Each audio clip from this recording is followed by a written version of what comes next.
Empezar a grabar. Antes de partir la clase, les voy a dar un tema que les tenía pendiente. Porque estoy revisando, que es más que nada como un libro que puedan usar para ir como siguiendo mejor el curso. Más que nada, no les había dado nada antes porque estuve viendo si había algún libro un poco más simple del que les voy a dar. El que les voy a decir ahora es un poco más, profundiza un poco más en los temas. ¿Ya? Entonces ahí igual ustedes tienen que filtrar lo que no se haya visto en clases o en las auxiliares, no tienen que estudiar.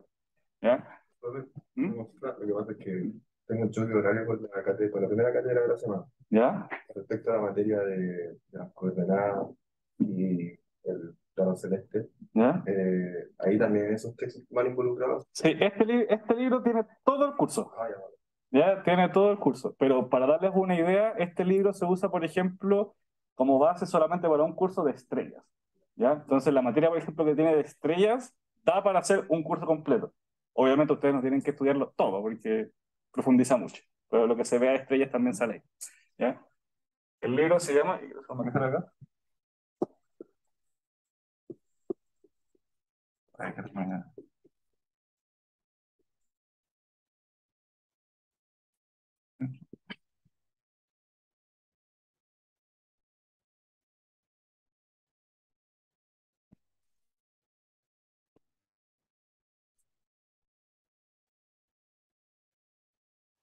Introduction. An Introduction to Modern Astrophysics de...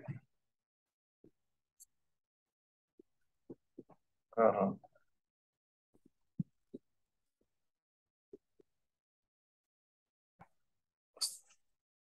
¿ya? Para que lo tengan, eso está, como digo, ahí está todo, ¿ya? Ahí, por ejemplo, yo les había mencionado, en el curso no contempla mucho de lo que es, digamos, como resolución de problemas numéricos, como cálculo y todo. Ese libro sí los tiene, por ejemplo, cálculos para determinar ciertas probabilidades de ciertas regiones, por ejemplo, que es lo que vamos a ver parte de hoy, para determinar dónde, por ejemplo, se forma la estrella. ¿Ya? Hay condiciones de masa y hay ciertas fórmulas que eh, explican cómo o permiten determinar si es que se forma una estrella o no, y que hay ejemplos ahí. Ustedes a lo mejor lo van a ver, pero no lo van a ver tan profundo como eso. ¿Ya? Entonces, más que nada repetir la idea de que eh, no tienen que verlo todo. ¿Ya? Pero ahí está, como digo, el primer capítulo es todo el tema de coordenadas celestes, la esfera celeste, etcétera, etcétera, etcétera. ¿Ya? Así que ahí, como digo, pueden resolver todas las dudas. Y es como el mejor libro que hay para un curso como este nivel. ¿Ya? Así que ahí, para que lo puedan revisar. Y bueno, cualquier cosa, cualquier duda, pueden preguntar si es que hay algo en el libro que no entiendan, lo pueden, eh, les puedo resolver las preguntas. Y obviamente no se los puedo subir a cursos porque copyright. Entonces, me puedo meter en problemas si lo subo, así que solamente le doy el título y ustedes lo consiguen como puedan. ¿Ya? Pero eso, ese es como el libro. Perdón por haberlo tenido pendiente tanto tiempo, pero como digo, pues no serían otras opciones. Porque ha pasado que, ¿no tanto? O sea, ha pasado en otras versiones del curso que como que doy este libro y hay gente como que igual lo,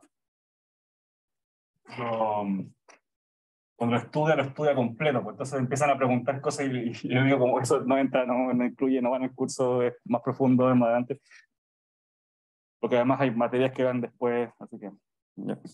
Les recomiendo, no lo puse ahí, pero les recomiendo la segunda edición, está un poquito más ordenado, es un poquito más fácil como encontrarlo. Ya.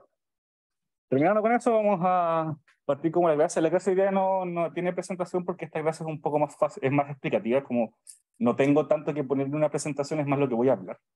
¿Ya? Entonces, por lo mismo, prefería quedarme como con esa imagen que voy a usar, que la voy a compartir por Zoom, pero es más cómodo de esa manera. ¿Ya? Ya. Lo que vamos, ya pasamos todo lo que era como la temática de que era coordenadas celestes, el aspecto del cielo, que es lo que podemos ver, bla, bla, bla. Ahora nos vamos a empezar a meter un poco en qué es lo que hay, de qué está, dijimos como qué es lo que podemos ver. Ya. digamos, estrellas, por ejemplo, ok, ¿cómo se forman? ¿De qué están compuestos? ¿Qué hay en el universo, por decirlo de alguna forma? Y ahí vamos a ir como de pequeña escala a gran escala. Algo que es importante que tienen que saber, por decirlo, es que es como la composición, digamos, básica de la materia, vista desde el punto de vista de lo que nosotros conocemos como el modelo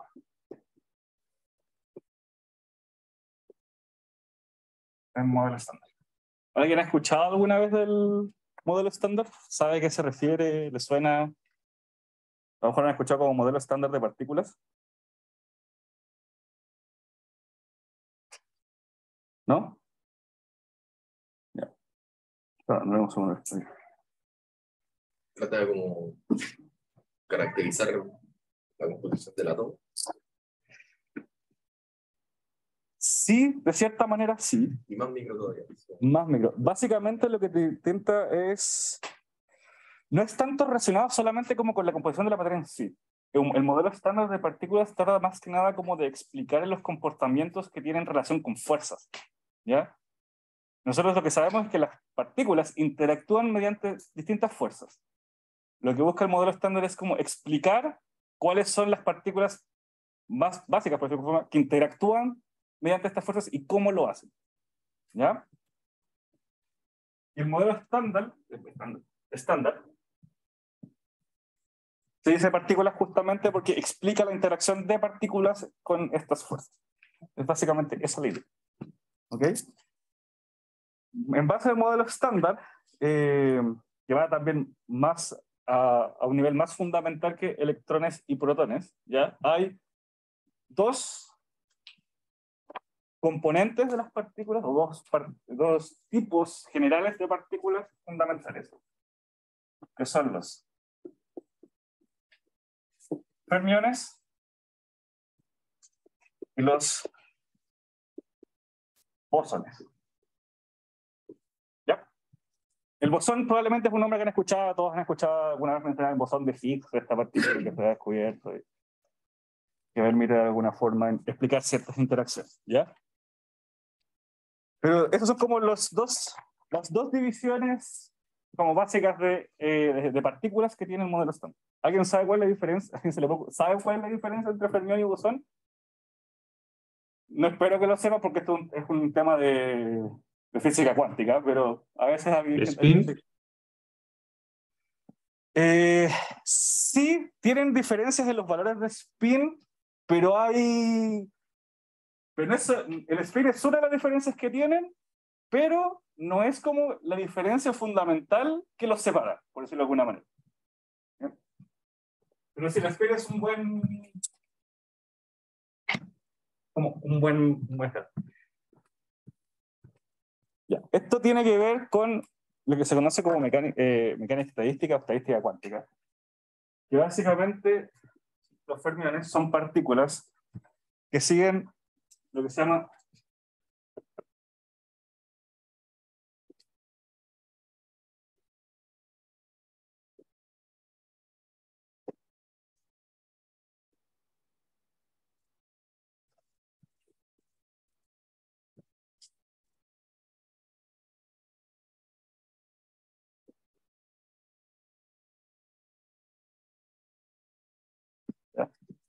si es como dos distribuciones estadísticas, probablemente les puse eso, tampoco como aclara mucho.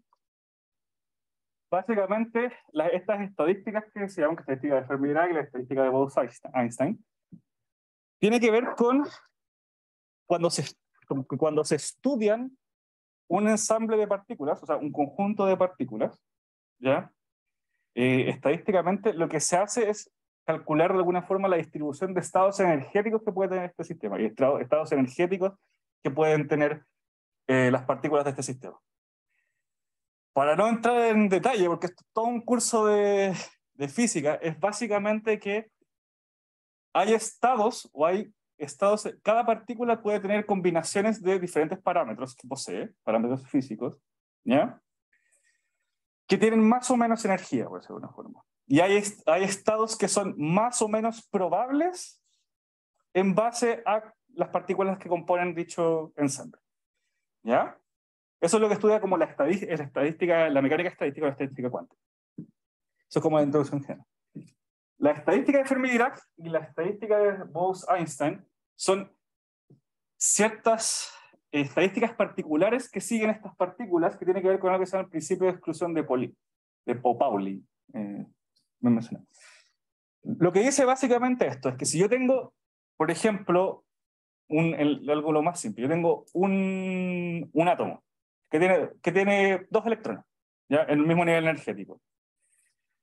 Si sigue la estadística de Fermi-Dirac, quiere decir que esos dos electrones no pueden ser exactamente iguales, no pueden tener exactamente los mismos parámetros. Al menos alguna diferenciación tiene que existir. Lo que se dice eso es que no pueden haber partículas que estén ocupando el mismo estado cuántico, ¿ya? No pueden ser exactamente iguales.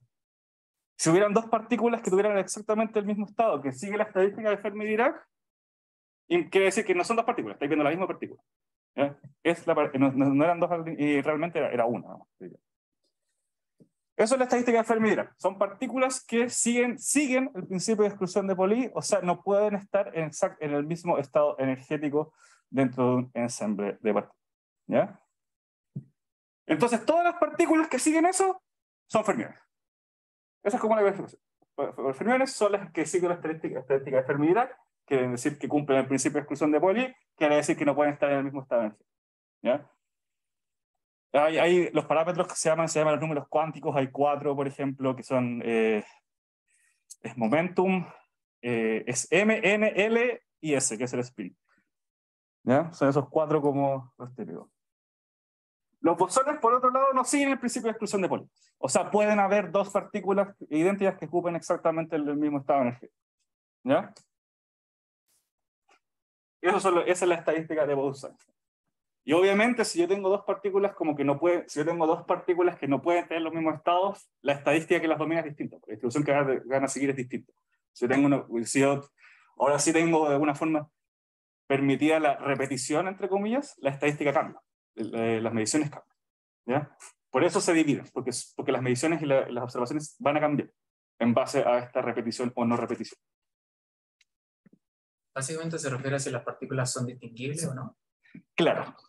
En bosones no deberían ser distinguibles. Puedes tener dos partículas que son dos partículas distintas, pero que son indistinguibles entre sí, pero son distintas. ¿Ya? En los fermiones, en el caso, sí las podrías distinguir. Algo te va a decir que son diferentes. ¿Ya? Que puedes observar. ¿Ya? Pero eso. Es solamente para que lo entiendan de esa manera. No quiero como que se quiebre la cabeza con lo que es estadística Fermi-Dirac, porque como les digo, eso es todo un ramo o más de un ramo completo. ¿Ya? Pero básicamente eso es como la composición básica de las partículas existentes. O son fermiones o son bosones. ¿Ya?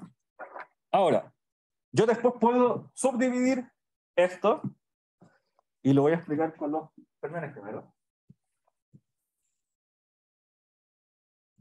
Yo los fermiones los puedo subdividir después en lo que son los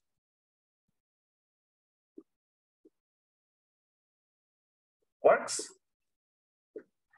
No sé el nombre, el otro es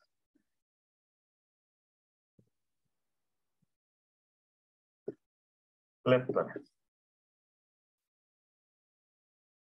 ¿Ya?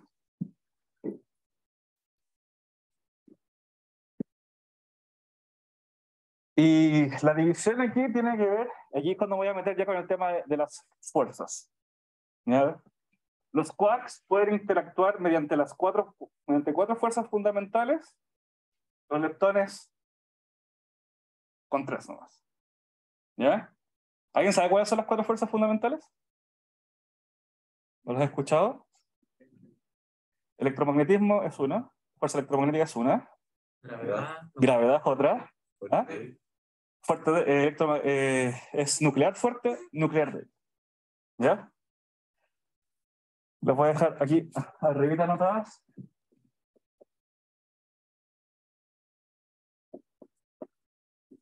Sería electromagnética, gravedad, nuclear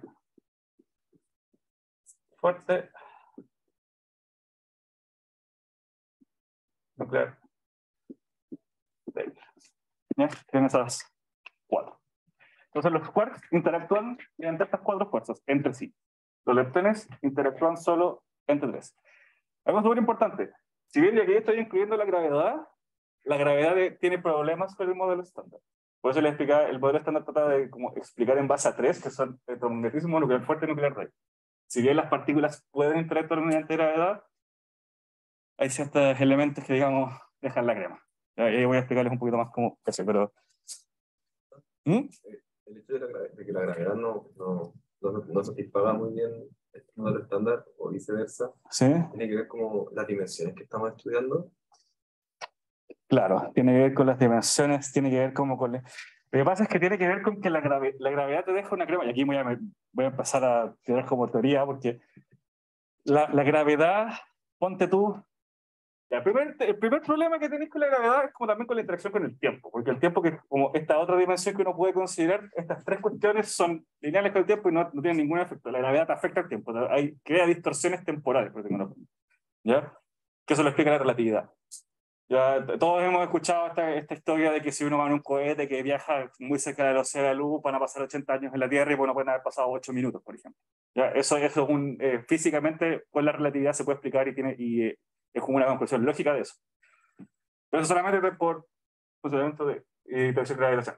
Todas estas cuestiones no afectan eso, la gravedad sí, la gravedad sí genera campos en el tiempo. Entonces eso por un lado te afecta ciertos temas de linealidad, te afecta ciertos temas de causa-efecto y correlaciones que te lo complejizan. Y tiene que en parte ver con los bosones. ¿Ya? Para dar una introducción muy rápida, después voy a hacer más, pero los bosones básicamente son partículas que no interactúan de por sí, sino que se llaman force carriers. Son partículas que transportan las fuerzas, que permiten la interacción entre las partículas mediante esta fuerza. ¿Ya? Pero no interactúan directamente. Es como que yo te dijera, una forma fácil de verlo es como el fotón. El fotón es una partícula sin masa que en teoría como que no, o sea, interactúa con otras partículas, pero en verdad lo que está haciendo netamente el fotón es un transporte de campos electromagnéticos que eso es lo que afecta las partículas. Es una interacción electromagnética. ¿Ya? El fotón netamente transporta de alguna forma es un transporte de estos campos que permite la interacción electromagnética entre partículas, ¿ya? Pero no interactúa como en sí.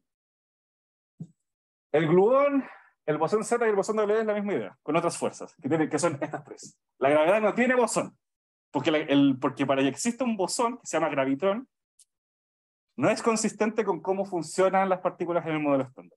Como que para que el gravitrón haga lo que hace la gravedad, tiene que romper reglas que definen el modelo estándar, que las otras no siguen. ¿Ya? Es básicamente eso.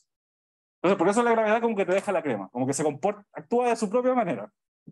Entonces, hay 2 opciones. O faltan cosas en el modelo estándar para incluir la gravedad, o la gravedad es un tema aparte y lo que falta es el puente. ¿Ya? Pero nunca va a poder ser parte completamente del modelo estándar. ¿Ya? Son esas 2 opciones. Y eso es una de las grandes discusiones en la física moderna. Dicen que los quarks pueden interactuar con las 4 y los leptones solo con 3. Solo con 3. La última que elimina es la gravedad. No. No. Es que ese es el tema. Es que aquí tiene... el tema de la gravedad es como... Es complicado de explicar porque uno dice como ya, entonces estas cuestiones como que saquemos la gravedad de acá, pero igual interactúan por gravedad. El tema es como que la gravedad en sí, aparte de las interacciones que tiene esto, tiene otros efectos. Al final es como esos otros efectos que tiene que son los que no son consistentes con esto. Es como que la interacción gravitacional de por sí no es como... O sea, si yo considerara solamente la gravedad como una fuerza que interactúa como de interacción de partículas, como que no tiene mucho problema. Cuando me empiezo a meter en la gravedad como estos campos como que deforman el espacio-tiempo, como que ahí empiezan a incluirse estos temas. Si uno hubiera quedado con la idea de la gravedad, por ejemplo, como cuando fue de Newton, no habría mucho drama. Pero la gravedad no funciona solamente así. ¿Ya? Y eso tiene que ver también cuando se consideran efectos relativistas que se llaman cosas de ese estilo. ¿Ya? Bueno, Pero así, como les decía, quarks funcionan con las 4, los leptones funcionan con 3. A la que les faltan los leptones es la nuclear fuerte.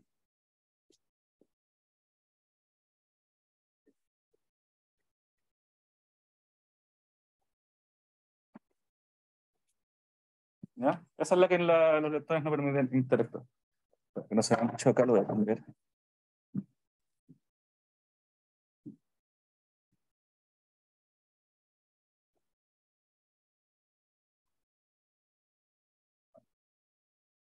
Por esta discusión que estamos teniendo es porque yo les decía que no hay presentación para esto, que tendría que haber saltado de un lado para otro porque justamente uno va cambiando el tema. Pero esa es la unidad fuerte de la que les falta. ¿Ya? Para, de alguna forma, los quarks, cuando se dice que interactúan con las 4 fuerzas, básicamente que tienen propiedades que permiten interacciones de este tipo. Quiere decir que si los quarks, voy a usar los quarks como ejemplo porque son las 4, si interactúan gravitacionalmente es porque tienen masa. ¿Ya? Entonces los quarks tienen masa. Si interactúan de forma electromagnética, tienen carga eléctrica. ¿Ya? Entonces todos poseen una carga. La nuclear fuerte y la nuclear débil es la que tiene nombres más raros. La nuclear fuerte significa que dicen que tienen un color. ¿Ya? Como faltaba alguna forma de decirlo, dijimos como la nuclear fuerte tienen color. ¿Ya? En inglés se le agrega el apellido charge, dice color charge, o carga de color. No es como color en sí, pero no es como que uno sea azul y el otro sea verde, sino que es como, netamente tiene un parámetro, llamamos de esa forma. Y la nuclear débil, la propiedad que tienen los quarks es sabor. ¿Ya? Todos se ríen cuando dicen, ¿ya? Los quarks tienen sabor, color, carga y masa. Pero nuevamente el sabor no tiene como apellido, es flavor nomás, pero nuevamente es por darle un nombre a esta interacción. ¿Ya? Pero quiere decir que interactúan mediante la fuerza nuclear débil. El sabor y la interacción nuclear débil está relacionada también con los valores de spin que tienen las cargas, o que tienen los quarks, perdón. ¿Ya? Entonces, en esta imagen que estaba mostrando aquí, ¿ya? Que es el modelo estándar que está en el proyector, estos 6 de acá arriba son los quarks. ¿Ya? Quark up, quark down, charm, strange, top, bottom. ¿Ya?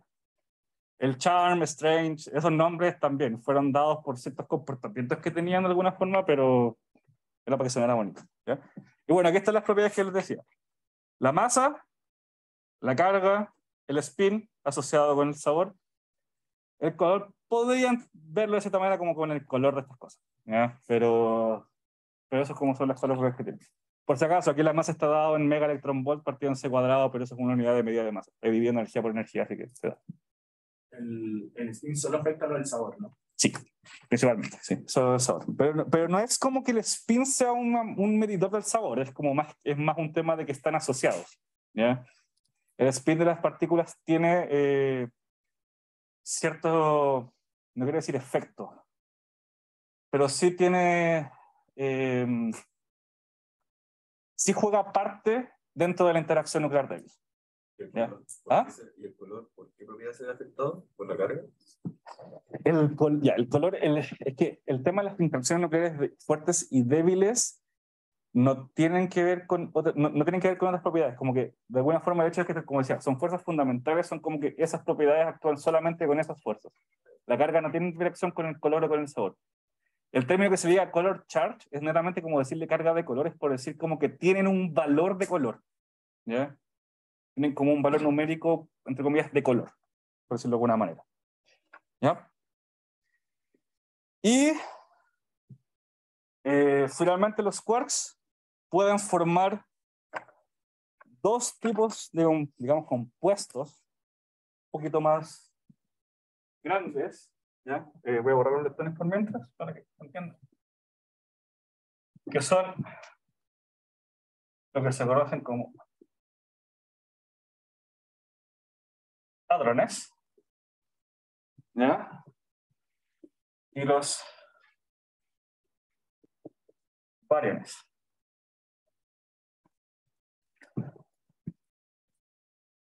Los hadrones son la interacción entre un quark más un antiquark, que se llama, que es antimateria. La antimateria son partículas como son casi idénticas, pero que tienen cargas opuestas. ¿Ya? Ojo, cuando digo esto, que quiere decir que, por ejemplo, el protón y el electrón no es que sean antipartículas entre sí, sino que existe el protón y existe el negatrón, que es un protón que tiene la misma masa, todas las otras propiedades que el protón, pero tiene carga negativa. Pero la misma carga del protón, pero negativa. La antimateria del electrón es el positrón, ¿ya? No es que sean entre ellos, ¿ya?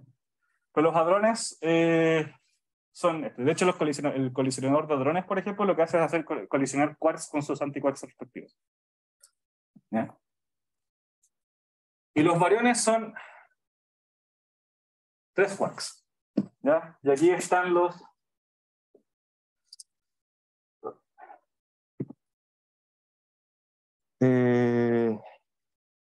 esos son los protones. ¿Ya? Los protones, por ejemplo, son un barión, ¿ya? Y los bariones son 3 quarks, en este caso el protón son 2 quarks up, 1 quark down, y eso te da una carga de 1. Y el otro que me faltaba es el neutrón, ¿ya? El neutrón son 2 down, 1 up. De hecho, no sé si ustedes saben que los protones pueden cambiar entre comillas, cambiar cuando hay interacciones como reacciones de destrucción nuclear o decaimiento. El protón puede emitir energía y cambiar a un neutrón. Lo que pasa ahí es netamente que un quark up se transforma en un quark down. Y ahí pasa a ser un neutrón. Wow. Entonces los quarks se dividen en dos tipos, los hadrones y los bariones, ¿cierto? Sí. Pero por ejemplo, el up no es es un hadrón, por ejemplo, o es el protón el que son los hadrones. No. El hadrón es lo que se forma cuando interactúa un quark con su antiquark, ¿ya? Es como... Los quarks se pueden agrupar en hadrones o bariones. Exacto. Cuando digo forman, quiere decir que cuando tú agrupas quarks, formas o hadrones o bariones. Creo que queda más entendible de esa forma.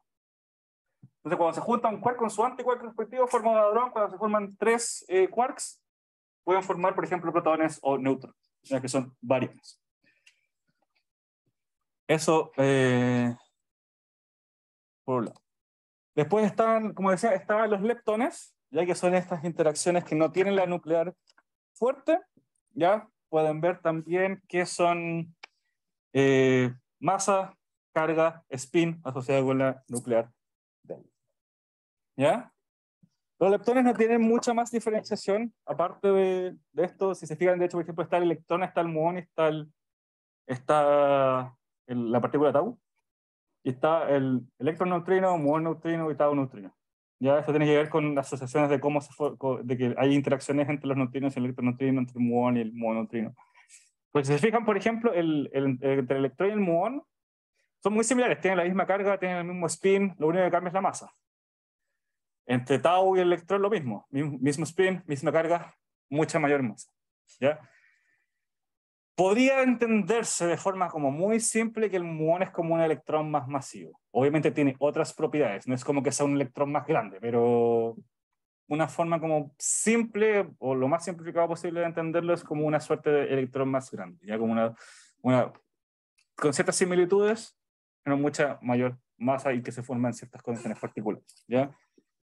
Neutrinos como misma idea. Y también una cosa acá que mucha gente ha escuchado, que por ejemplo los neutrinos no interactúan con la materia, como que pasan rasando, son casi como partículas que no interactúan, es porque tienen muy baja masa, entonces como que no interactúan directamente de forma gravitacional, pero tienen una masa muy, muy, muy pequeña, ¿ya? Pero hay interacciones entre neutrinos. De hecho, hay algunas mediciones que se hacen en astronomía que tienen que ver con mediciones, son mediciones de la cantidad de neutrinos que emite el Sol, ¿ya? Que eso tiene que ver con una medición como del nivel de fusión que está ocurriendo en su núcleo. La forma de hacer estas mediciones son como piscinas enormes llenas de como, no es agua, es similar, pero es mucho más densa. Entonces, de alguna forma, como tienes este elemento de muchísima densidad, logras atrapar neutrinos, porque como es tan denso, la interacción se logra. ¿Ya? Pero esos son los leptones. ¿Ya? Y como pueden ver, por ejemplo, la gracia está en que el protón no es una partícula fundamental porque está compuesto de quarks, pero el electrón sí, el electrón es un leptón. ¿Ya? Es un fermión, directamente. ¿Ya? ¿Mm? Por ejemplo, el quark up es un quark es una up, ¿cierto? El quark up es un tipo de quark, ¿sí? Y el anti, como que dijiste, por ejemplo, el electrón, supongo que también tiene su propia antipartícula, el positron. El positron, claro. Pero estos tienen su antipartícula. Sí, tienen su antiquark. Y es lo mismo, pero con la carga. Con la carga cambiada. Claro. No es como que el up, el contrario es al lado. Claro, no. Estos de por sí son cada uno su quark particular. Y cada uno, como que tú tendrías esta misma imagen al lado con todos los antiquarks. Entonces, el up tendría su propio antiquark, el down tendría su propio antiquark, el sharp tendría su propio antiquark. Es lo mismo. El electrón tiene su antimateria, que es el positron, el muón tendría el antimuón, y así. Yep. ¿Dónde dejé el borrador? Acá está. Y ahora está finalmente los bosones.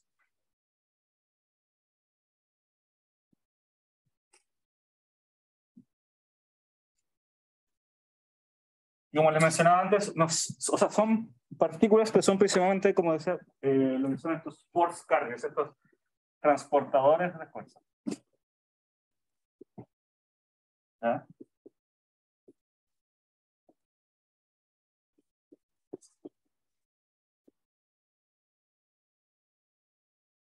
Como mencionaba, solamente están asociados a 3 fuerzas, no están asociados como a la gravedad, porque está, por ejemplo,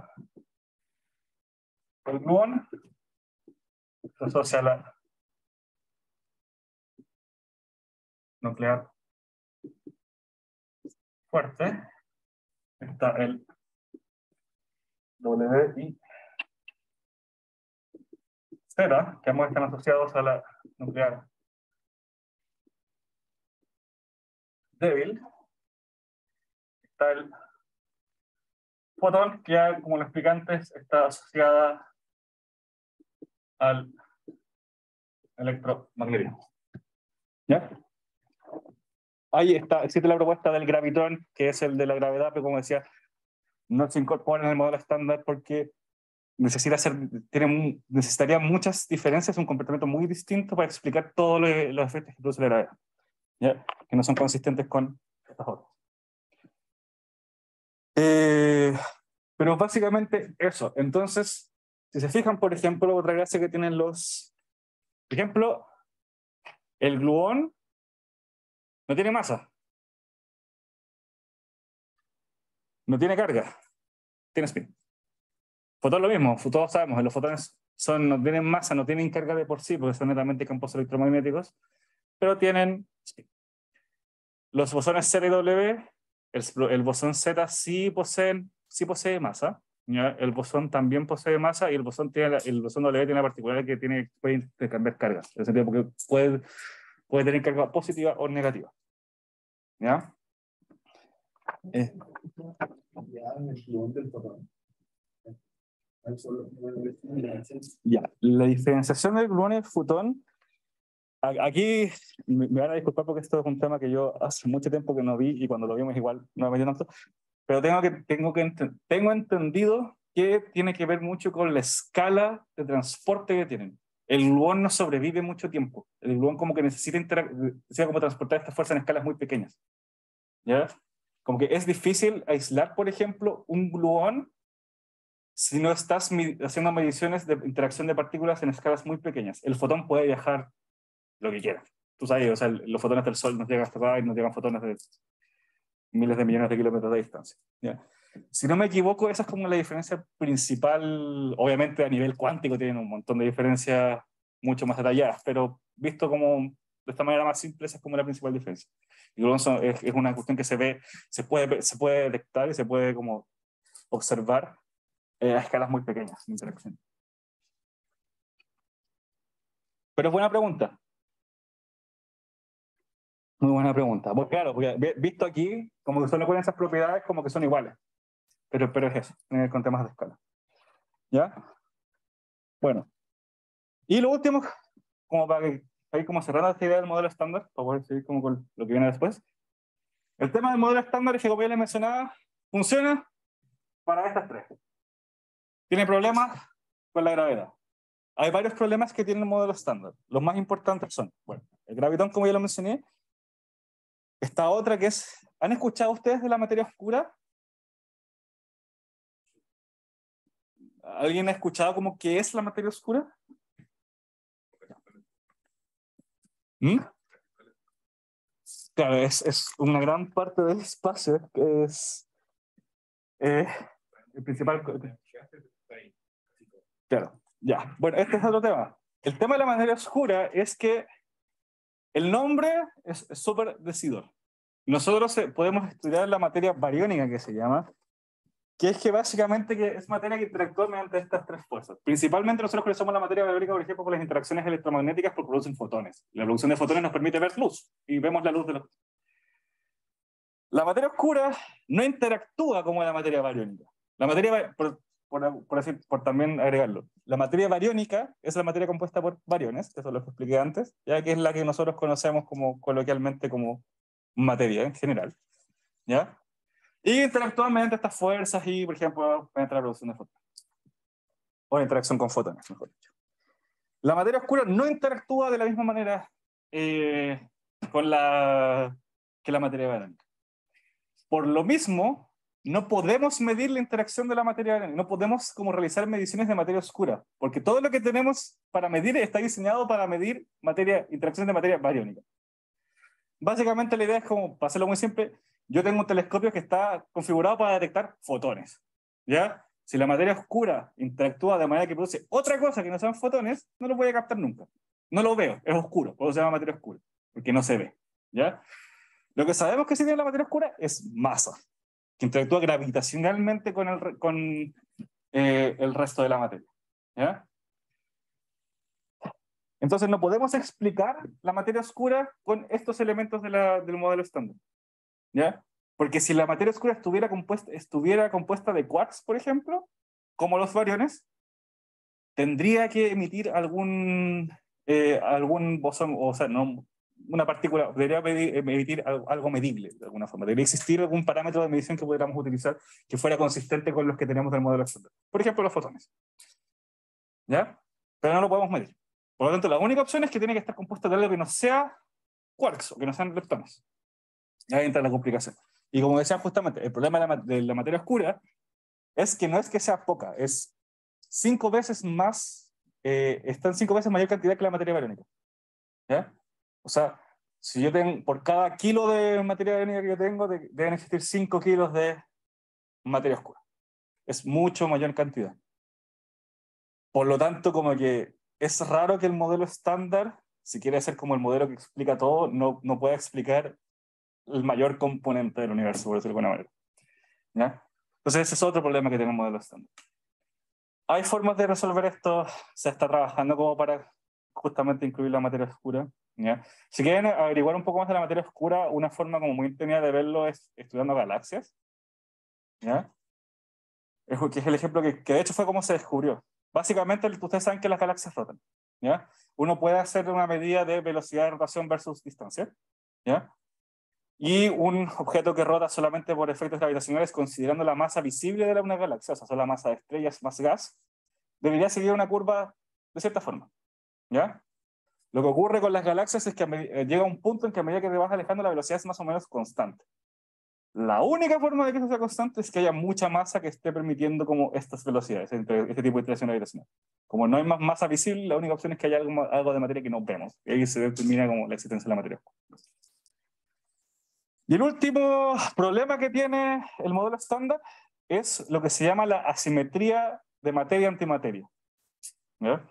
Uno ha escuchado, por ejemplo, en películas de ciencia ficción que crean bombas de antimateria que pueden destruir como todo. Es básicamente porque cuando dos partículas, cuando una partícula interacciona con su antipartícula, se destruye, ¿ya? Como por ejemplo yo mencionaba los hadrones, que son un quark y un antiquark, eso se forman por una pequeña distancia de tiempo y después murió, porque interactuó con su antipartícula. ¿Cuál es el problema? En base a como el modelo del Big Bang, ¿ya? Y la formación de toda la materia al inicio del universo, Lo que ocurre es que cuando se forma un quark, automáticamente se forma su antiquark. Y experimentalmente se ha visto eso. O sea, que siempre que se forma una partícula, automáticamente otro producto es la antipartícula respectiva.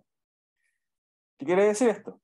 Que siempre deberían existir tantas partículas como antipartículas. Si eso fuera así, ¿cómo es posible que el universo que nosotros podemos ver esté compuesto solamente de partículas fundamentales sin visión, sin... ¿Dónde están las antipartículas, básicamente? ¿Dónde están los antiquarks? ¿Dónde están los antileptones? ¿Dónde están todos los positrones que deberían existir por todos los electrones que existen en el universo? No están, no se ven, no se detectan, no se pueden detectar. Deberían poderse detectar. Pero como les digo, son partículas casi iguales, solamente que tienen cargas distintas. Entonces hay mucha materia y muy poca antimateria. ¿Cómo es posible? Si cuando se formaron deberían haber formado en la misma cantidad. Ese es otro problema que tiene el modelo estándar. Como que no logra explicar por qué hay un déficit de antimateria existente o detectable en el universo. ¿Ya? ¿Cuál solución hay para eso? Ahí ya, eso se me escapa de mi tema. Yo no estudio eso. Hubo un tiempo en que se proponía, como por ejemplo, cuando se propuso como la teoría de lo que se llama, no sé si alguna escuchado la teoría de los universos isla. Es como parecen los multiversos, entre comillas, que básicamente el universo es un universo aislado y puede existir otro universo similar como en otra parte, entre comillas, por decirlo, otra parte es en otro elemento dimensional.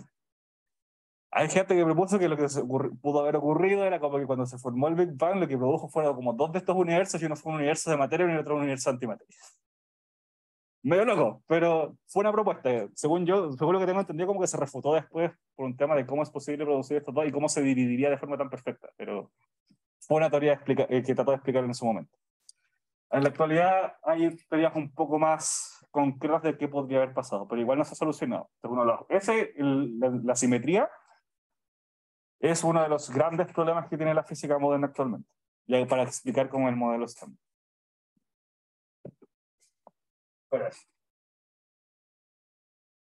¿Y por qué les conté toda esta cuestión de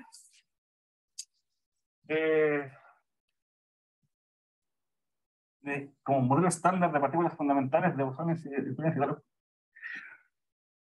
Porque básicamente esto es lo que después compone todo lo que podemos ver en el universo.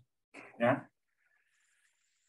Y las interacciones de estas cosas son de alguna forma lo que nosotros podemos observar, lo que podemos ver, lo que podemos medir. ¿Ya? El tema de la materia bariónica, por ejemplo, se les explica porque es súper importante que lo entiendan, porque eso ayuda a entender la diferenciación entre materia bariónica y materia oscura, que después permite entender cómo se llama las galaxias, las curvas de rotación. ¿Ya? Pero básicamente también otro elemento que es súper importante es que estas son las cosas que fueron creadas en un principio. ¿Ya? El tema es que por las condiciones del universo, las interacciones entre estas partículas solo permitieron generar elementos sumamente simples. O sea, estamos hablando de protones, electrones, neutrones y eso. Por eso, por ejemplo, ocurre, que es lo que vamos a ver ahora, que gran parte del universo está compuesto de elementos sumamente simples, o sea, hidrógeno y helio principalmente. Todo lo que viene después requiere de reacciones específicas. Por ejemplo, las estrellas. Las estrellas permiten producir elementos más pesados por la fusión nuclear. ¿Ya? Que eso es un tema de lo que van a ver en clase. Lo que nosotros vamos a ver ahora es... Un segundo. Lo que se conoce como medio interestelar. ¿Alguien ha escuchado el medio interestelar? Es súper fácil entender lo que significa. Literalmente significa lo que está entre las estrellas. O sea, todo lo que es materia que no está dentro de las estrellas o los planetas, ¿ya?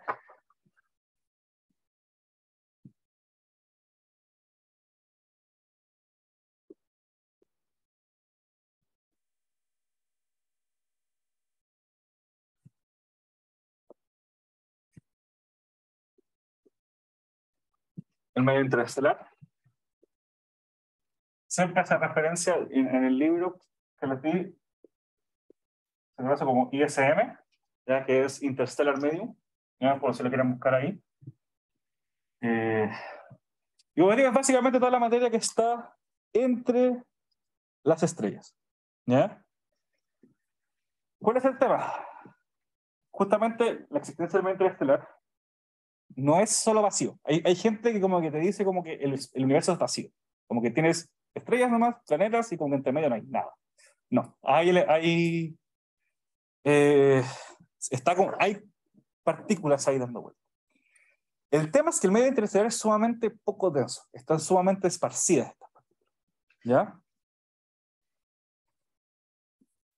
Entonces, para hacerles como un esquema, por ejemplo, imagínense que yo tengo aquí una pequeña región del universo. ¿Ya? Voy a trabajar una partícula por aquí, una partícula por acá. Tengo partículas, pero tengo súper esparcidas, súper difusas, la una acá con la otra. ¿Qué es lo que ocurre? Es que en el medio interestelar lo que se forma, yo voy a decir que esto tiene una densidad de MI.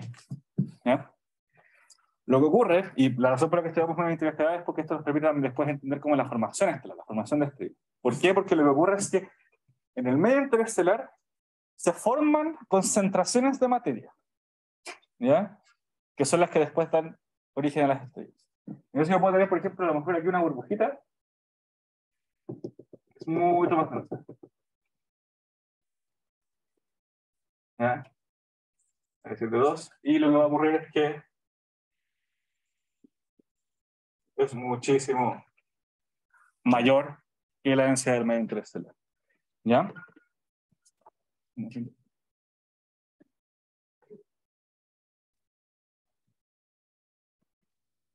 Entonces, lo que ocurre, y por qué pareciera ser que, como decía, que da la impresión de que el medio interestelar es principalmente vacío, es justamente por esto. Porque si uno mira el medio interestelar como un todo, es sumamente poco denso. La distribución de las partículas está sumamente difusa. Lo que sí uno puede encontrar es que de repente hay concentraciones, y pareciera ser que el medio interestelar es vacío y lo que existe son como concentraciones de materia, pero en realidad es que el medio interestelar siempre tiene materia, solamente que por ciertas interacciones o por ciertos efectos, en algunas partes se condensa. ¿Ya?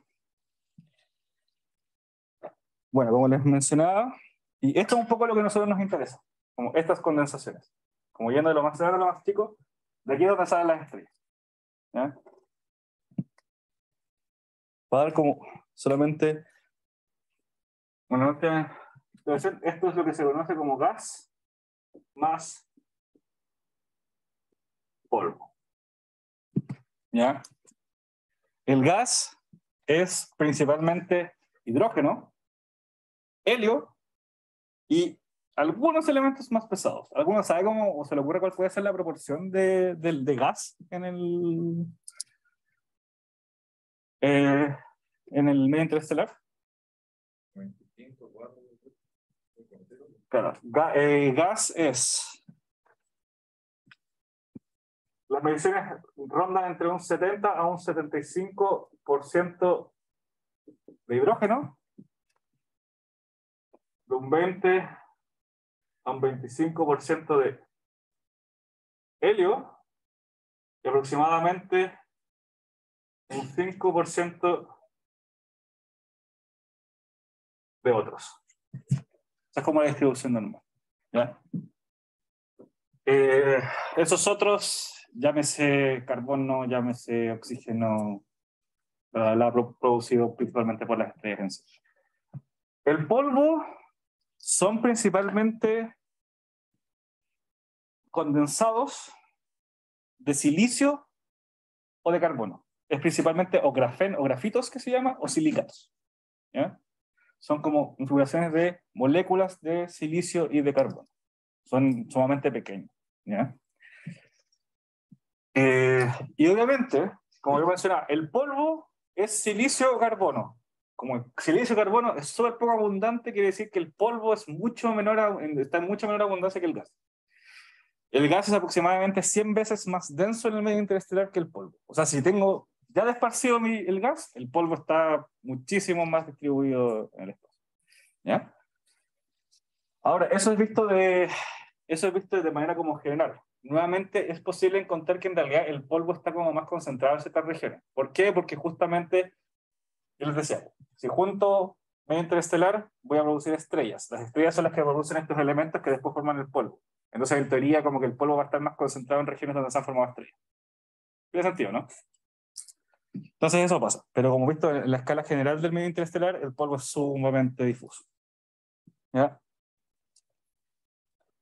Y nos vamos a concentrar ahora en el hidrógeno. ¿Ya? El hidrógeno es como nuestro gran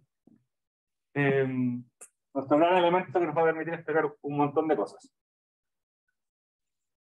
¿Cómo el hidrógeno se puede encontrar de tres formas? ¿Alguien sabe o se le ocurre cuáles pueden ser estas tres formas? Neutro, ionizado y Falta uno.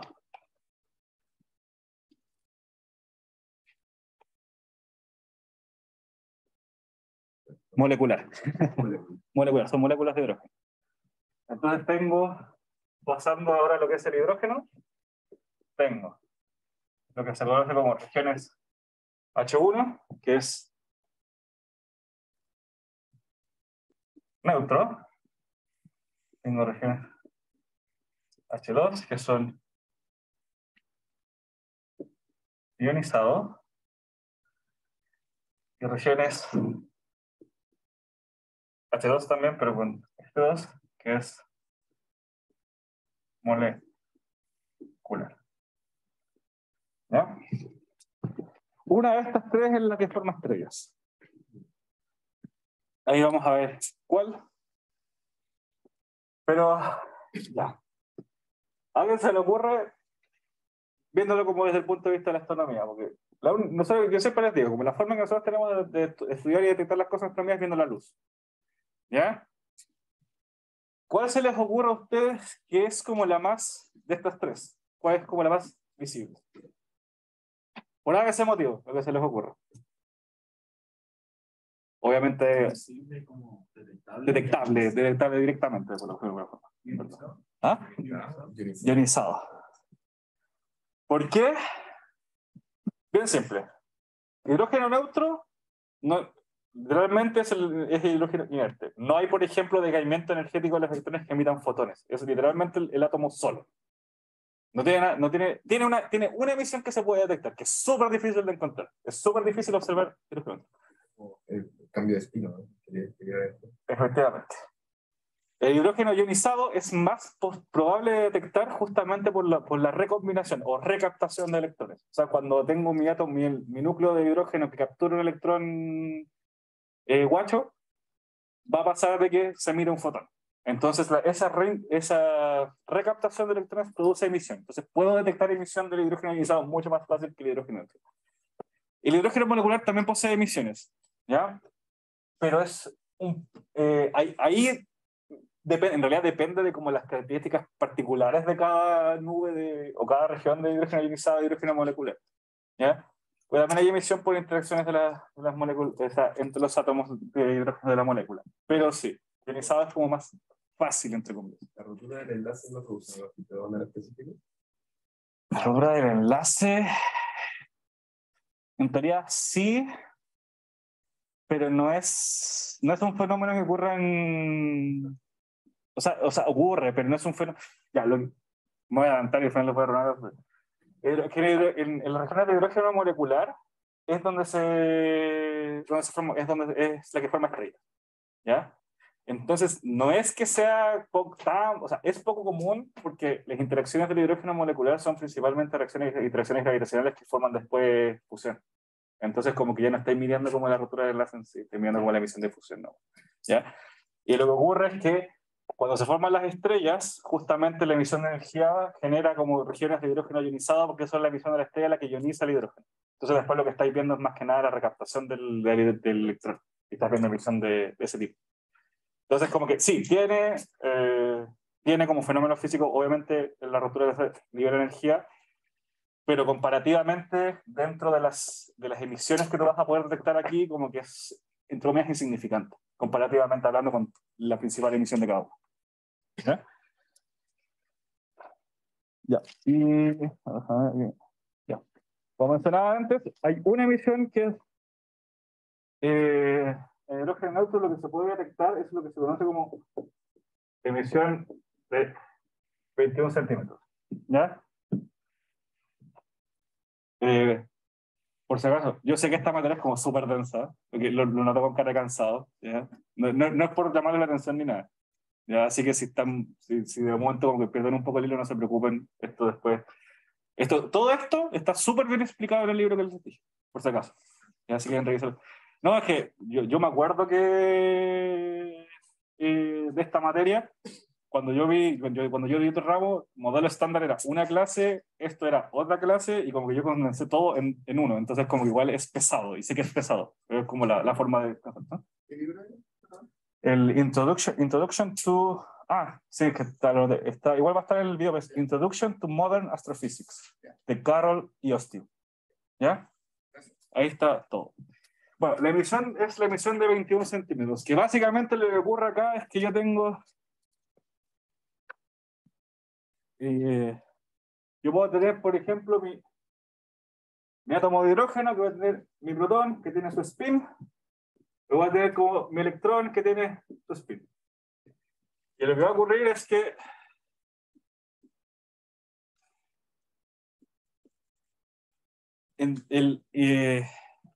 digamos que... Ay, no sé mucho en el video. Pero básicamente lo que ocurre es como que el electrón de forma... el electrón como que cambia su spin, tira su spin, ¿ya? De forma espontánea. Ese pequeño cambio en el spin produce una emisión de energía porque el estado de spin positivo tiene más energía intrínseca que el estado de spin negativo. ¿Ya? No es igual, pero es como cuando ven el tema de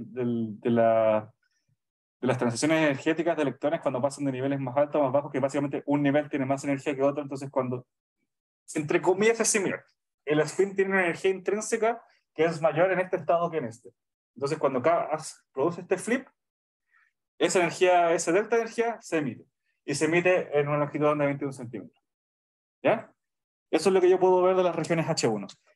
El problema de esto es que pasa casi nunca.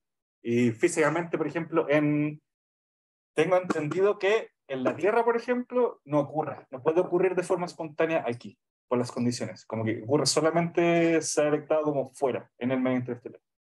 ¿Ya? Algunos lo denominan como lo que se conocen como transiciones prohibidas, que son como transiciones que en teoría pueden ocurrir, pero que en la realidad como que hay barreras físicas que evitan que ocurra, pero en medio interestelar se ha detectado que ocurre de forma espontánea, pero es súper poco común, entonces por eso es difícil de observar. En medio, cuando tienes hacia arriba está más energía que hacia abajo. Otra vez no ocurre el proceso. Una vez que bajó ya no vuelve a emitir energía. Justamente. Tiene que haber un fenómeno externo que produzca el cambio. Pero no puede volver a ocurrir de forma espontánea como el efecto opuesto. Eso es completamente cierto.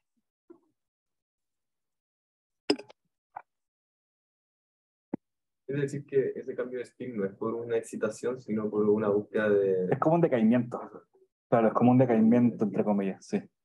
Pero justamente hay ciertas barreras que lo impiden, excepto en ciertas condiciones que, por ejemplo, son en el medio interestelar. ¿Ya? Y ahí es cuando empiezan eso ya es meterse, como digo, en temas más como cuánticos. ¿Ya? Bueno. Entonces eso es como el hidrógeno neutro. Eso es como que, básicamente, el hidrógeno neutro es como un remanente que queda ahí que es difícil de detectar porque sabemos que existe y básicamente como que se detecta por otras interacciones, como que básicamente no se detecta directamente el hidrógeno neutro, sino que lo que hace es como medir indicadores de hidrógeno neutro. O básicamente, estos por ejemplo son, voy a hacer análogo, porque esto es un tema de astronomía, que me interesa saberlo en realidad. Hay muchas veces que cuando uno observa objetos en el espacio, por ejemplo, si yo quiero medir la cantidad de cierto gas en, por ejemplo, una nube o en una galaxia, hay veces que lo que yo hago no es medir directamente ese gas, porque, por ejemplo, tienen emisiones que son muy raras, como lo que pasa acá. Lo que yo hago es como medir lo que se conocen como trazadores, que básicamente son otros elementos que son más fáciles de detectar y que está más o menos bien determinado la proporción que tienen en comparación con otros. Entonces, por ejemplo, yo no mido la cantidad de hidrógeno neutro directamente, sino que puedo medir, estoy inventando, pero puedo medir, por ejemplo, la cantidad de CO2 o CO, de monóxido de carbono. Y si logro medir el CO, sé que está en una proporción, por ejemplo, de 3:1, entonces sé que tengo 1/3 de la cantidad de CO de hidrógeno neutro. ¿Ya? Eso es un ejemplo, esa no es la proporción real para esto, pero es como para darles una idea. ¿Ya? Pero así es como se mide generalmente o se determinan las regiones de hidrógeno neutro. ¿Cuánto es la proporción entre los hidrógenos? El hidrógeno neutro, hidrógeno ionizado. ¿O cuál es más? Tengo entendido que en estos momentos es el hidrógeno neutro que está en mayor abundancia, está como peleado con esto. Lo difícil de medir ahí, y de hecho es una buena pregunta, lo difícil de medir ahí es que en las regiones de hidrógeno molecular, como les decía, las regiones de hidrógeno molecular en algunas partes forma estrellas. Cuando se forma estrellas, se ioniza el hidrógeno y se están creando regiones de hidrógeno ionizado. Entonces es como difícil como tener una proporción estática de ellos. ¿Ya? Entonces es como difícil decirte cuál es el más abundante. Igual creo que hay mediciones, lo puedo buscar. Pero nuevamente como que a gran escala va a ser diferente a pequeña escala, porque probablemente cuando yo tenga una región de hidrógeno molecular que esté formando estrellas, probablemente voy a tener un nivel de hidrógeno ionizado, por ejemplo, más alto que el promedio. Porque hay regiones de hidrógeno molecular que no forman estrellas. Entonces, ahí va a haber menos de esto. Entonces igual cambia. ¿Ya? Pero muy buena pregunta en ese sentido. Ya, para seguir entonces, como ya les decía, tengo entonces estas concentraciones, una forma o una agrupación como de estas, una forma de nombrarlas esto probablemente es un nombre que hayan escuchado.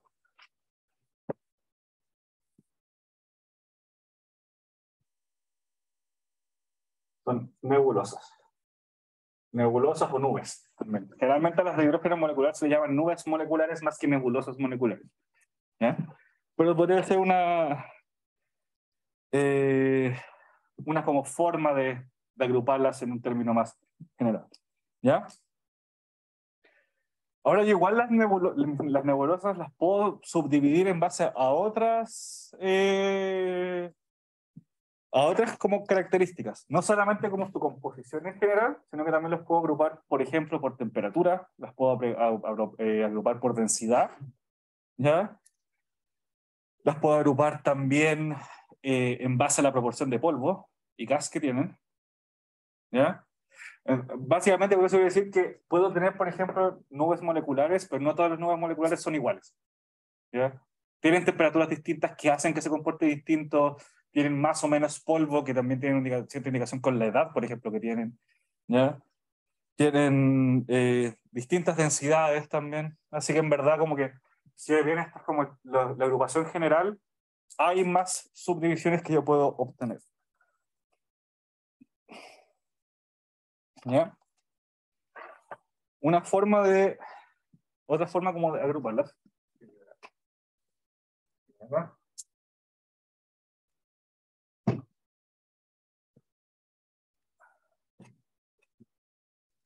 Si tengo mis nebulosas,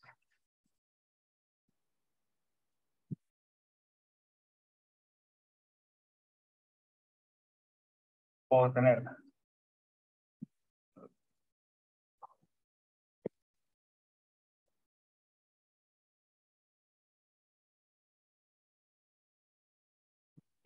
nebulosas brillantes, por decirlo, por darle nombre, y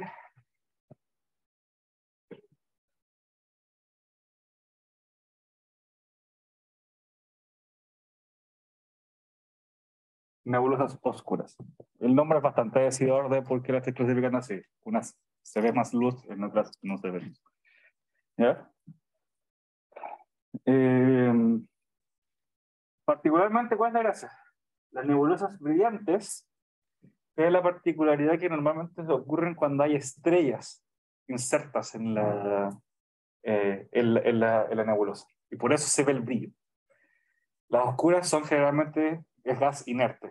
¿Ya? Entonces no hay interacción, no hay estrellas y por lo tanto no hay ningún elemento, no hay nada que esté emitiendo que permita observar alguna emisión de luz. ¿Una pregunta? Pero parece que está... Esa brillante oscura tiene que ver si, por ejemplo, las oscuras son H2 y H1. Claro. Principalmente las oscuras son H1.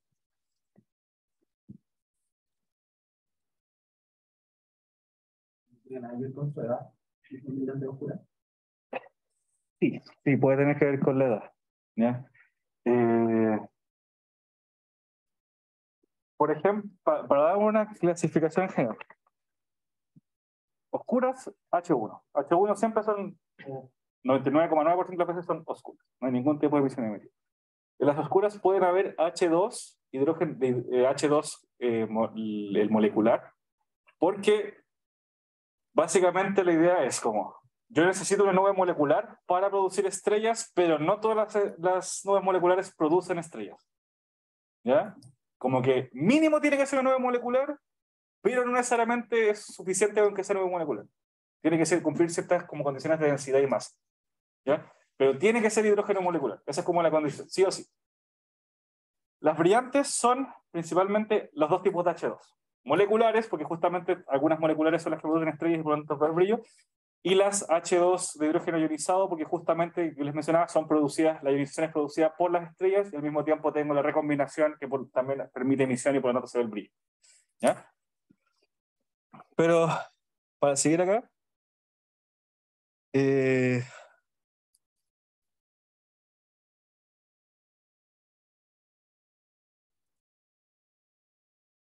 entonces, acá tengo, decía, puede ser H2, ¿ya? Pero ahí principalmente no es como la nebulosa en sí que brilla, y H2 ionizado. ¿Ya? Y aquí tengo, yo también las puedo subdividir en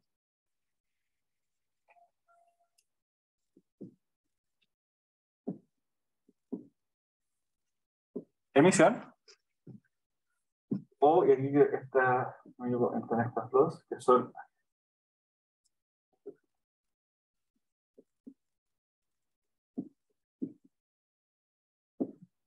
¿ya? Básicamente lo que me refiero con esto es que cuando digo que son brillantes de emisión es que la nebulosa en sí está emitiendo. Ya les mencioné por la recombinación o emisión termal producto del calentamiento producto de una estrella, entonces emite como por el hecho de estar a alta temperatura. De reflexión es que básicamente están reflejando nomás la luz de las estrellas, pero no emiten su propia luz.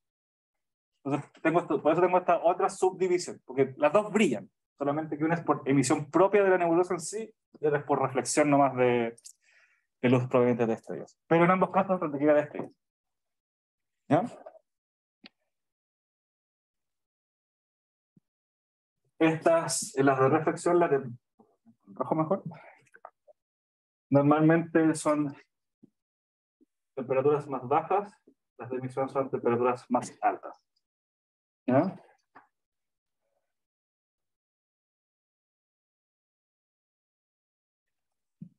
Algo importante es como que no es que haya nebulosas como, no es que las nebulosas, por ejemplo, sean brillantes y sean solamente de reflexión y sean solamente de emisión, sino que hay como regiones.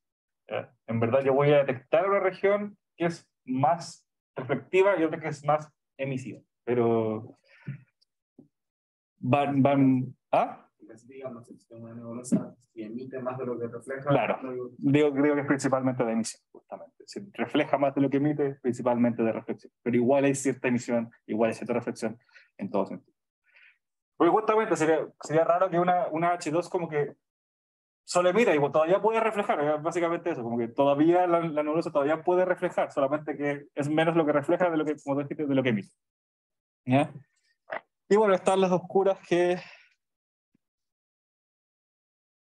mencionaba acá, que también puede ser las regiones H1, ¿ya? Para darles como ciertos parámetros, aquí tengo temperaturas entre 30, 80 Kelvin. Estos parámetros no los doy acá porque acaso estos parámetros son más variables, ¿ya? Entonces no es como una medición tan exacta. Y la densidad que es aproximadamente de 100 a 300 átomos por hora.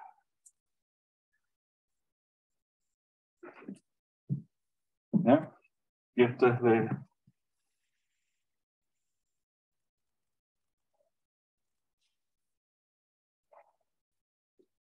¿Ya?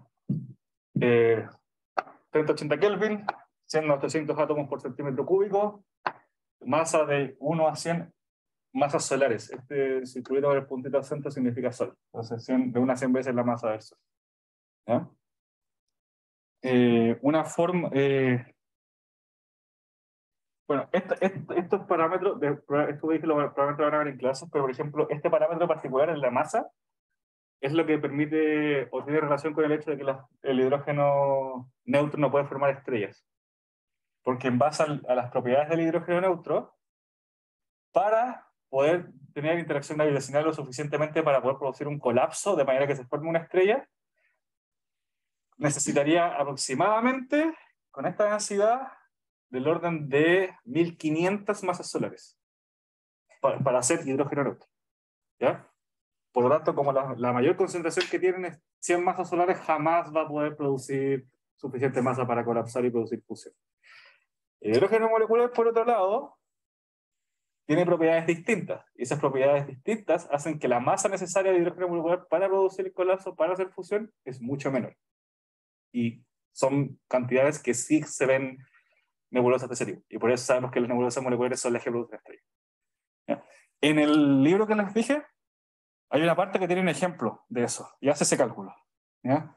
Les recomiendo que lo vean después de tener la clase, ¿ya? Para como entender un poco mejor esa parte, pero ahí sale sumamente claro de por qué una sí y otra.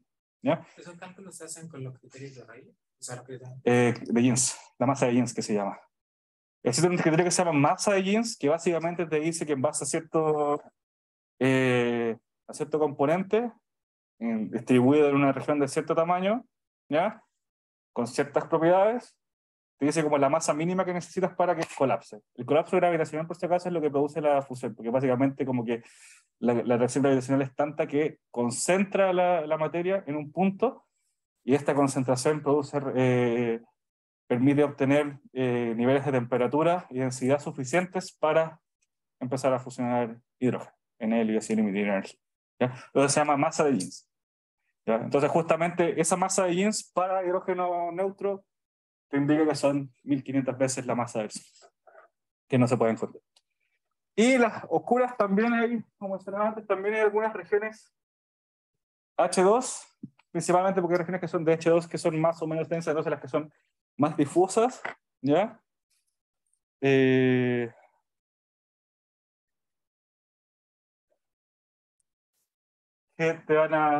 van a ser oscuras, que no tienen emisión propia. Como mencionaba antes, va a depender porque hay regiones de H2 que sí son brillantes y que sí se pueden observar. ¿Ya? Ahora, Esto es la temperatura, porque antes dices temperatura alta, temperatura baja. Cuando dices alta, ¿a qué te refieres como grado? Cuando digo alta, se memoria, si no me equivoco, las temperaturas, voy a confirmarlo, pero cuando digo temperaturas bajas, normalmente estoy hablando de unas decenas, a lo mejor hasta a un par de cientos de Kelvin. Si no me equivoco, son como 300, 400 Kelvin, y como que ya de emisión ya estoy hablando de más de, creo que está como por sobre los 700, 800, si es que no me equivoco. El rango intermedio es más difícil de determinar, pero si no me equivoco son esos parámetros, pero voy a buscarlo, ¿ya? Porque aquí a veces se me confunde como las regiones en base como a la estrella o a la nube molecular en sí, entonces como que se me difumina un poco el término. Perdonen por esa imprecisión, pero como les decía, como esto de repente llega a un punto de tan caso a caso que en verdad a veces como a uno se le olvidan los los aspectos generales, porque yo a veces, yo por ejemplo, cuando estaba en pregrado en astronomía, yo trabajé con esto, yo trabajé con unas nebulosas moleculares particulares que se llaman glóbulos de Bock, que tienen propiedades muy particulares, y yo me aprendí todo eso, pues se me olvidó todo el rato, todo el rato la cuestión, porque estaba todo el día, todos los días tenía que ver esa cuestión, entonces me memorizé como esos parámetros, porque son los que te importan, porque básicamente tú lo haces para aplicar ciertas cosas. Entonces, eso. Por si acaso, como decía, las regiones H2 normalmente, y esto tiene que ver más con un tema como de definición, en general las regiones H2 son oscuras. ¿Por qué? Porque cuando pasan a ser brillantes es porque están produciendo estrellas. Y cuando ya están produciendo estrellas son otra cosa intermedia, por decirlo de alguna forma, ¿ya? Siguen siendo regiones H2, pero son regiones H2 que tienen comportamientos particulares. Porque en verdad lo que ocurre es que yo tengo una nube molecular grande, ¿ya? Una gran nube molecular, que eso es lo que yo podría decir como correctamente definido como nube molecular, que es oscura. Lo que ocurre dentro de la nube molecular es que se forman regiones como de grumos, donde se acumula más materia, ¿ya? Que se llaman cores o núcleos de hidrógeno molecular. Y es en esos núcleos donde se forman las estrellas. Ahí donde están las condiciones suficientes de densidad, temperatura, etcétera, para producir estrellas. Pero son como regiones adentro de la nube molecular en sí, pero la nube molecular grande todavía en general sigue siendo oscura. ¿Entiendes? ¿Ya? Como que tengo regiones brillantes de la nube molecular, pero la nube molecular completa es principalmente oscura. ¿Ya?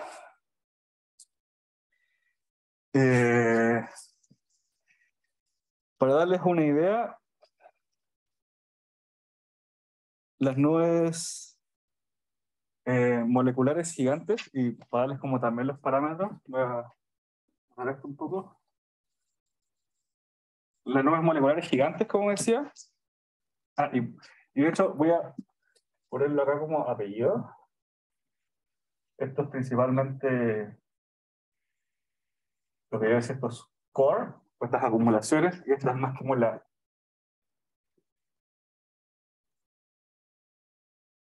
gigante, o sea, como la nube completa. ¿Ya? Estos, los parámetros que tienen son aproximadamente 20 grados Kelvin. ¿Ya?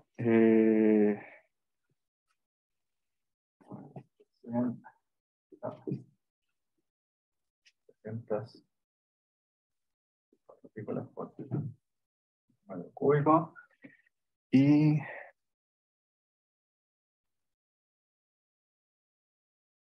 es a las 5, 10 a las 6.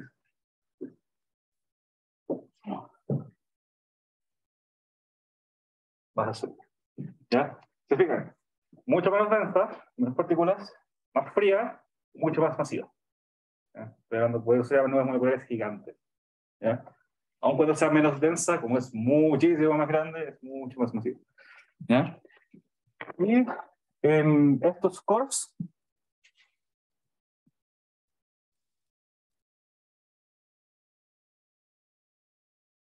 por si acaso, aquí, bueno, yo dije, por ejemplo, que yo había hablado acá de temperaturas bajas, ¿verdad?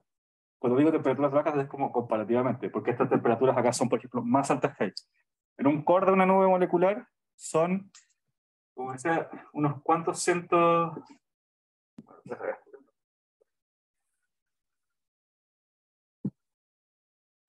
Estos son unos...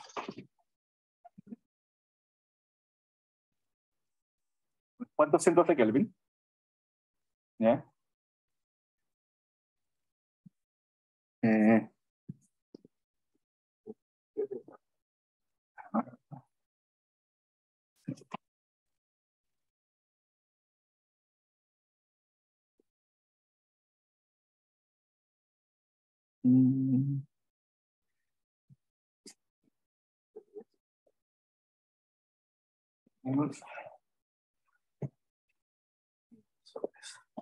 ¿Ya? Entonces, fíjate, el core es más tiene mayor temperatura que la nube gigante, pero cuando decía ahí que tenían temperaturas más bajas es comparativamente con las nebulosas emitivas. que pues digo, ya estamos en el orden de los 800 o 1000 Kelvin por ahí. ¿Ya? A eso me refiero en esa comparación. Ya, no es que sean frías, es que generalmente son más bajas que el agua.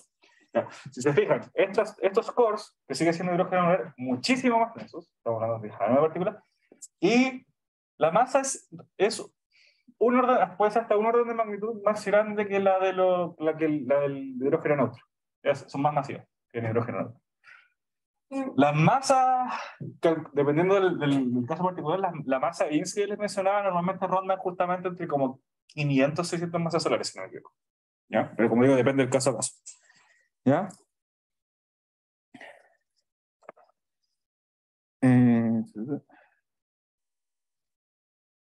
Y bueno, esto es como la gran composición del medio interestelar. Ya, básicamente todo lo que nos importa es el hidrógeno, porque el hidrógeno es lo que nos permite hacer estrellas. Ahora, después de esto, ustedes van a empezar a ver formación estelar con el profesor, y lo que importa es estos núcleos de H2 con estas propiedades. Esto es lo que me permite formar estrellas. Voy a correr esto un poco que se nota en el video. Y ojo, hay gente que de repente, creo que fue como uno de los primeros controles que se hizo del curso, como cuando se reinstauró. Un core, un núcleo de una nube molecular, no forma una sola estrella. Hubo alguien, creo que un par de personas que creo como que respondieron como que por cada core es una estrella. No, estamos hablando de miles de estrellas. O sea, yo les dije, pues esta cosa tiene una masa de aproximadamente 1000 veces la masa del Sol. Quiere decir que a lo más puedo hacer 1000 estrellas de la masa del Sol, por ejemplo. Obviamente voy a producir estrellas de más masa, de menos masa, voy a tener distribuciones, y obviamente no todo el material se usa formando estrellas. Pero aún así puedo formar más de una. Una vez se forma ese core que puede formar muchas estrellas, luego se redefine el core como el núcleo de cada estrella. Claro, después cuando tú hablas de core, tú hablas de core estelar. Es un core de una estrella. ¿Ya? Entonces como que pasas de decir core refiriéndote a la nube a decir core refiriéndote a la estrella en sí. ¿Ya? Pero es un tema de terminología. Lo quería poner netamente para que quedara...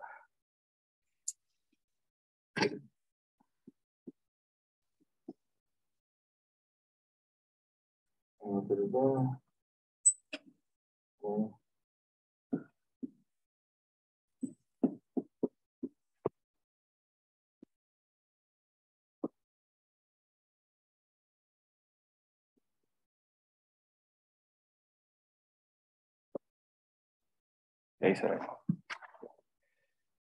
Pero eso, esto era como la materia del día de hoy. Como mencionaba, sé que es súper denso, sé que es como bien, puede ser un poco agotador como digerirlo todo.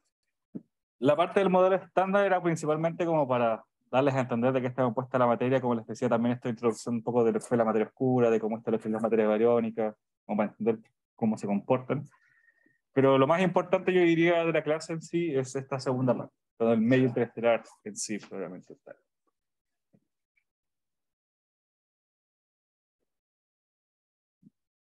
Así que, denme un segundo y voy a